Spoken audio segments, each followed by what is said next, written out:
And we are back.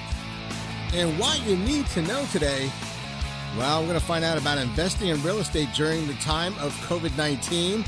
Amid all the uncertainty brought on by COVID-19, one thing is certain, the pandemic has recorded real estate markets across the board, and it's unbelievable how it's going. So right now we have on the hotline Sidney Potter, who's an author and real estate mortgage operations consultant.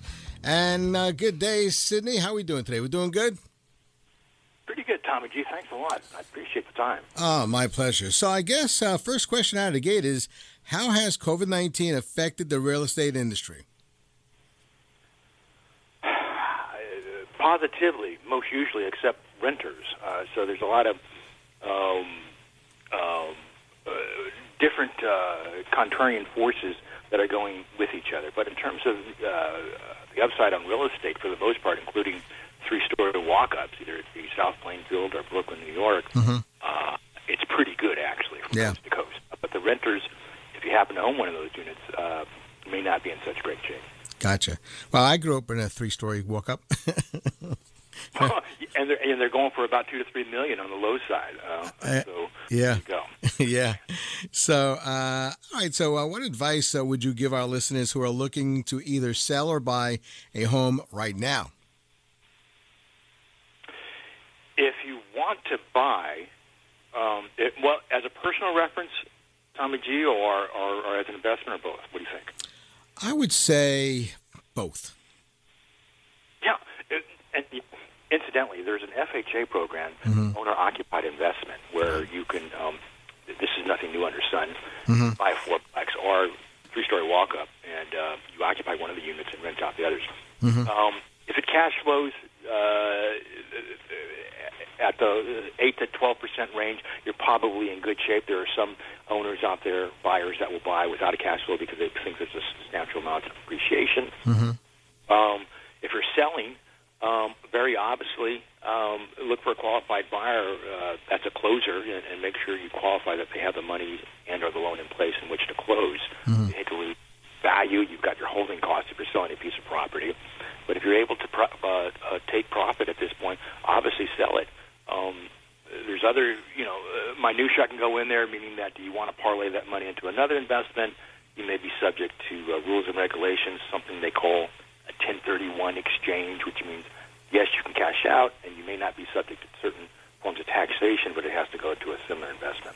So, once again, for the most part, it's wonderful. And then you look from the lending side.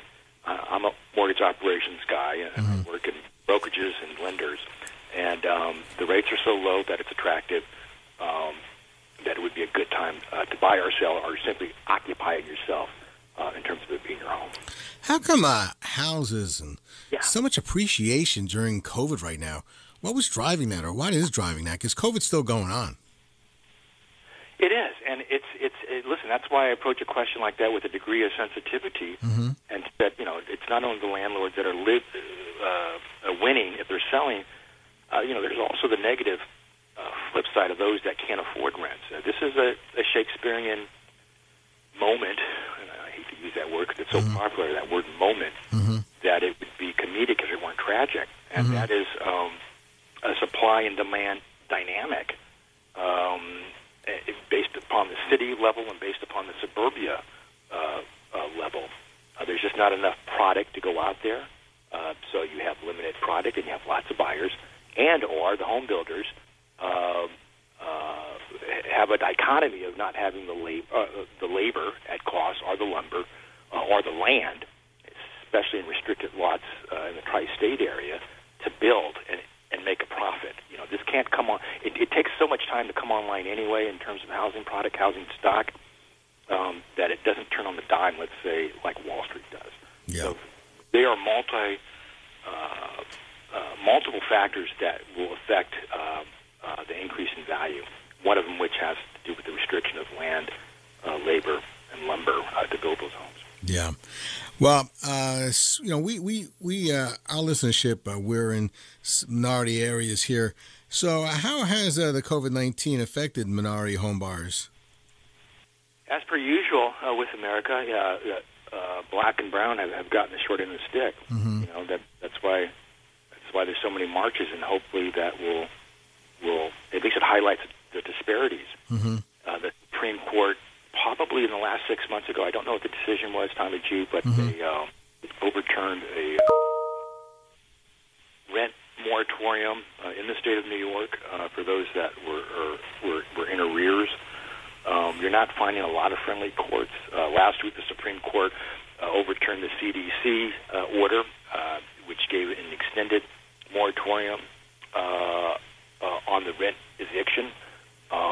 It was a pro-landlord service, essentially. Just very quickly, not to get in minutia, but it certainly affects black and brown renters, is that approximately $46 billion out there of aid, and only about 10 to 11 billion of it has been siphoned off and rightfully spent by the landlords and the tenants to use that money to pay rent that's in arrears. Mm-hmm. So the argument from the plaintiff is, gee whiz, you've got $43 billion worth of money here. There is no reason why you would have to have a moratorium when there's money here to make it right. And that's a plausible argument. Unfortunately, it did not rule for those that are most deeply affected by this plague, because you're unable to work, you're unable to generate income, and you're unable to pay your bills. And unfortunately, it's probably just an easy target by underrepresentation in terms of winning legal victories. Gotcha. But that would be the short and or long response to that, Tommy. Yeah, gotcha. Now, is this a good time for minorities? In fact, minorities and anybody to think about a real estate, going into real estate as a career. I know a woman that has great communication skills, and she's got great organizational skills, but not really trained in anything. But she went to real estate, and now she's making about $300,000 a year. Oh, that's an awesome story. And that taking the long view, that's what creates, and I referenced to this earlier, generational wealth. Mm-hmm. You know, that woman's kids and our grandkids,